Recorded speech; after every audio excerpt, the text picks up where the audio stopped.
সারা দেশে মধ্যরাত থেকে বন্ধ হতে পারে ট্রেন চলাচল।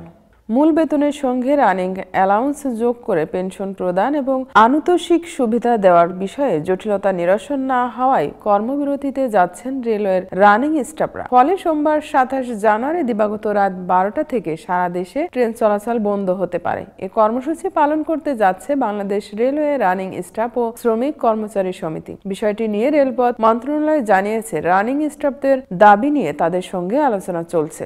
রেলওয়ের দায়িত্বশীল সূত্রে জানা গেছে, নিয়ম অনুযায়ী একজন রানিং স্টাফ চালক, সহকারী চালক, গার্ড, টিকিট চেকার ট্রেনের দায়িত্ব পালন শেষে তারা নিয়োগপ্রাপ্ত এলাকায় হেডকোয়ার্টার হলে ১২ ঘন্টা এবং এলাকার বাইরে আউট স্টেশন হলে ৮ ঘন্টা বিশ্রামের সুযোগ পান। রেলের স্বার্থে কোনো রানিং স্টাফকে তার বিশ্রামের সময় কাজে যুক্ত করলে বাড়তি ভাতার সুবিধা দেওয়া হয়, যা রেলওয়েতে মাইলেজ সুবিধা হিসেবে পরিচিতি। রেলপথ মন্ত্রণালয় থেকে অর্থ মন্ত্রণালয়ের মতামত জানতে চাইলে সর্বশেষ গত ২৩ জানুয়ারি অর্থ মন্ত্রণালয় রেলপথ মন্ত্রণালয়কে জানায়, ২০২২ সালের ২১ আগস্ট অর্থ বিভাগের ৯১ নম্বর স্মারকে জারি করা পত্রে খ অনুচ্ছেদটি অপরিবর্তিত রাখা হলো এবং ক অনুচ্ছেদটি নিম্নরূপে সংশোধন করা হলো। সংশোধনে বলা হয়, রানিং স্টাফ হিসেবে চলন্ত ট্রেনে দায়িত্ব পালনের ক্ষেত্রে ভ্রমণ ভাতা বা দৈনিক ভাতার পরিবর্তে রেলওয়ে এস্টাবলিশমেন্ট কোডের বিধান অনুযায়ী রানিং অ্যালাউন্স প্রাপ্য হবেন। চলন্ত ট্রেনে দায়িত্ব পালনের জন্য রানিং অ্যালাউন্স ছাড়া অন্য কোনো ভাতা প্রাপ্য হবেন না এবং মাসিক রানিং অ্যালাউন্সের পরিমাণ প্রাপ্য মূল বেতনের চেয়ে বেশি হবে না। অর্থ মন্ত্রণালয়ের এই মত জানানোর পর আরও ফুঁসে ওঠেন রানিং স্টাফরা। তারা বলেন, সরকারি নিয়ম অনুযায়ী ৮ ঘন্টার বেশি আমরা কাজ করব।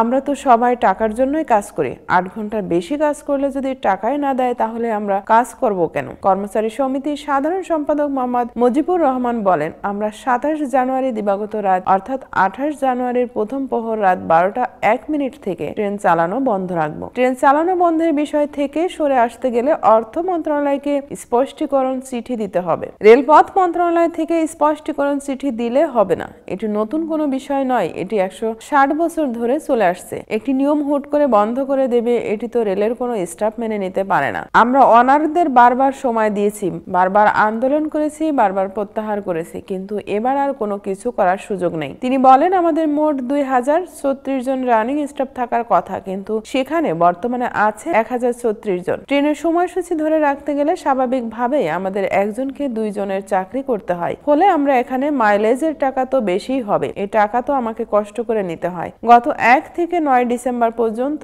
যখন আমরা আইনগতভাবে চাকরি করলাম, তখন কিন্তু ট্রেনের সব শিডিউল উলটপালট হয়ে গেল। অনেক ট্রেনে কিন্তু যাত্রাও বাতিল করেছে, কারণ তখন আমরা একজনের ডিউটি একজনেই করেছি। কর্মসূচির কথা জানিয়ে মোহাম্মদ মুজিবুর রহমান বলেন, রেলওয়ের কর্মকর্তারা আমাদের ডাকলেন। তারপর ৯ ডিসেম্বর আমরা কর্মসূচি স্থগিত করলাম। তারা আমাদের কাছে ১০ দিন সময় চেয়েছিলেন। আমি তাদের ৩১ ডিসেম্বর পর্যন্ত সময় দিয়েছি, কিন্তু তারা আমাদের জন্য কিছু করতে পারেন না। পরে ১ জানুয়ারি আমরা জানিয়ে দিলাম, আমরা আগামী ২৮ জানুয়ারি থেকে ট্রেন চলাচল বন্ধ রাখবো।